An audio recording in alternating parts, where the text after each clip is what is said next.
Jamnagar city C ડિવિઝનમાં ગઈકાલે હત્યાનો બનાવ બનેલો હતો. તે બનાવની વિગત મુજબ જે ફરિયાદી જે છે જેનું નામ છે જયંતિભાઈ ટપુભાઈ વાઘેલા, તેમનો દીકરો આશરે ઉંમર વર્ષ 20, જેનું નામ પ્રવીણભાઈ છે. આ પ્રવીણભાઈ પોતાના વિસ્તારમાં ઘરની પાસે બહાર છાશ લેવા ગયેલા હોય એવું એમના ફરિયાદીએ જણાવેલું હતું.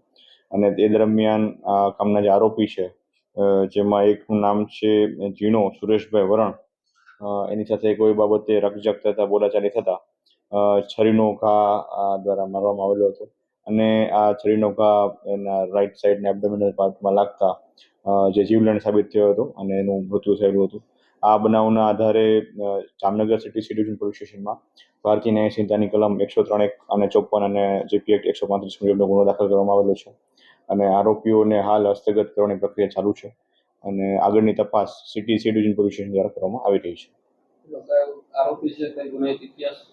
જી, અત્યારે હાલ જે એક નામ જેનું નામ છે, આરોપીનું નામ જીનો સુરેશભાઈ વરણ, તેના વિરુદ્ધ અગાઉ સિટી સી ડિવિઝન પોલીસ સ્ટેશનમાં તેમજ અન્ય પોલીસ સ્ટેશનમાં અગાઉ ગુના નોંધાઈ ગયેલા છે, શરીર સંબંધી ગુનાઓ એવું ધ્યાનમાં આવેલ છે.